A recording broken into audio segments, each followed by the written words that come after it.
and then kind of go through how I would do it, and then work and cross my fingers that I can remember exactly how to do everything. And so first step is to choose your bounds. And so actually, I know I put this as step one. This is step one, and these are basically how you would build your function, like your script in Matlab. I'm just going to kind of leave those not blank, but just kind of I remember what they were. I'm just gonna like do 0 and 1 for now, and if I need to change them later, I'll change them later. And so then I'll show you how you choose what those bounds are. But I think as I start to explain this, it'll help some too. So step 2. So hopefully everybody's following so far. I just typed this in before I started sharing, and so I'm just going to go through and program all this out. And so my step 2 is kind of just a check for myself. That's that error checking. Like, all right, if your bounds, you want to evaluate the bounds f of a and f of b, and the product needs to be negative. And so let's just go through, and maybe I can show you this as well. So that's what I was just explaining a couple minutes ago, is that you have, basically you want to check your f of a and f of b, and then you want to make sure that they're negative. The easiest way to do that is if you multiply them, and if they have the same sign, no matter if they're both negative, they're both positive, your answer will be positive. So if they have the same sign, you want to give an error, because the product must be negative, or the sign basically needs to be different. So the evaluation of one of them needs to be positive, the evaluation of the others needs to be negative. It doesn't matter which it is, just one of them needs to be positive or negative. And so then what is that? If fun of A times fun of B is greater than 0, because the step, it actually says the product must be negative, and if it's not, then the product must be positive. And I could even make this more general and have it be greater than or equal to 0. But greater than should be fine. Then I'm just going to give an error. Choose different. All right, everyone following me so far? Mm-hmm. Yep. Anyone else? Okay, good. I'm just going to label these as I go, so that helps me. All right, so let's do step 3. I want to evaluate the midpoint. It's easy enough. M is going to be equal to A plus B over 2. Midpoint's just the average of the two of them. And so now is where it gets interesting. Now in step 4, now I need to get inside of the actual loop itself. So I'm going to do while error. No, I don't want to call it error. While fun of M is greater than, right there. There needs to be absolute value. And so this is just kind of some prior knowledge, right? A little bit. But this is actually kind of jumping into step 5 here. I want until the midpoint converges to the actual root, or until f of m approaches 0. And so I want to, this needs to approach 0, right? So this is going to be technically step 5. So I'm kind of jumping ahead. But I know I need to put it in a while loop because I'm looking for the 0, and I'm going to keep iterating until my function evaluation is effectively 0. And so if I give you a tolerance or something, then you would just define like error tolerance is going to be like 0.0001 or something. And so like if I tell you I want it to be within a certain tolerance, a certain value, you can make this a little more general. And so that's step 5. I know I kind of jumped to that, but that's just because I want to build it kind of with some logic behind it. I could have done all these other ones first, but it doesn't really matter. All right, so now I want to calculate the midpoint of the bounds. That's going to be this one. And so now I need to evaluate which of the two have the same sign. So I need basically a similar check here. And so I'm going to do if fun of M times fun of B is greater than 0, which again means they have the same sign, then I want the lower bound A to be equal to M. And now else if fun of m. Oh, this should have been fun of a, not fun of b.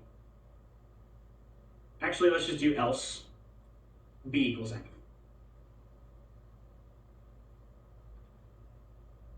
So this is step 4.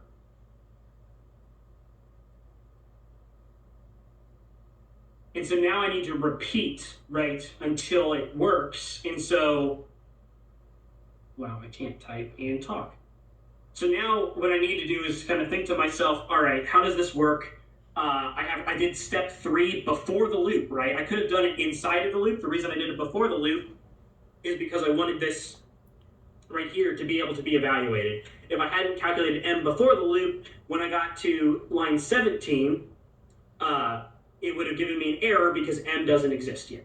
I could have initialized m or something. I could have done that. That would have been fine. But this is a little bit cleaner. And so because I evaluate this before the loop, I need to now redo step 3 at the end of my while loop because the beginning here needs a new m, right? Like this while loop now needs a new m to compare to see if I got the right answer and then to compare to a to change it. And so now I'm going to do right here, step 3 again. I'll put that in parentheses. And so now I am going to say, use the same equation here. M is going to be equal to a plus b over 2. And so now it should check. It should work. All right, so is everyone following me so far? Any questions? No, I think that makes sense.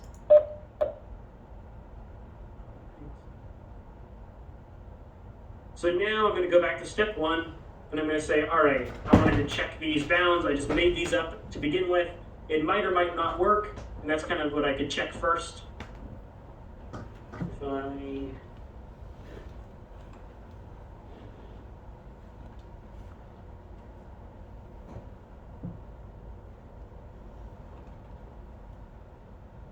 All right, looks like it worked. Great. So I chose the correct bounds, but I want you to find the zeros plural. There might need to be an E there, but that's fine. When I find the zeros plural, I know what they are because I can factor this. It's -2 and it's 2 and 1. But like I need to figure out what those bounds are. Let's say I didn't know what those actual zeros were, the actual number. So what I could do is I could plot this first. And so I know I have this function here, and I could say y is going to be, I'm just going to define x fine, or x plot is going to be from like a -5 to 5. Just give some bound, and if this doesn't work, I can just go back and change it. And I'm going to say y plot is going to be equal to fun of x plot. What should express that? And this is the way, like on your exam or something, I would come up with what these bounds are. Get out of here. All right. So I kind of gave a big bound, but what I can do is I can kind of focus in on where the 0 is. Right here. And so now I know my zeros, right, are 1 and 2, around 1 and around 2. And so now I know, all right, I can come up with values that should work. And so now this first one, I just kind of stumbled upon it because my number was 1, and it just kind of happened to work that way. Realistically, what I should have had to do was this kind of 2 right here, and that would have been not 2, like 1.5, and that would have been a little bit better. Now my m is going to be, yep, it still gives me the same answer, but cool. But now I need to find the other 0, and so I wanted you to find the zeros plural, and remember it's 0 and 2, it's 1 and 2, which is all the way over here. So I could have changed those bounds, would have been smart of me. But the 0 is 1 and 2, so now I can do 1.6 and 2.2, and that should give me, that should be around the next 0 too, right? So one's going to be negative, one's going to be positive. So remember, I want to choose 2 numbers, one that's going to be before the 0, one that's after the 0. And so I just forgot what I said it was going to be. 1.6 and 2.2.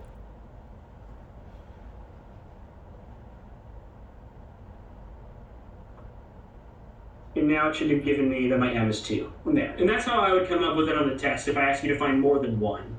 Right. But, okay.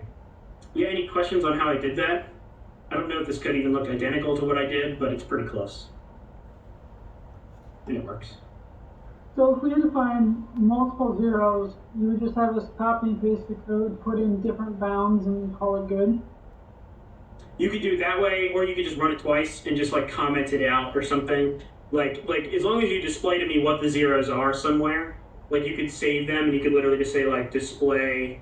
The first one is like 1, and the second one would be like display 2 or something. And that way, right? Because if you do this, it'll just output it into the text of the PDF document.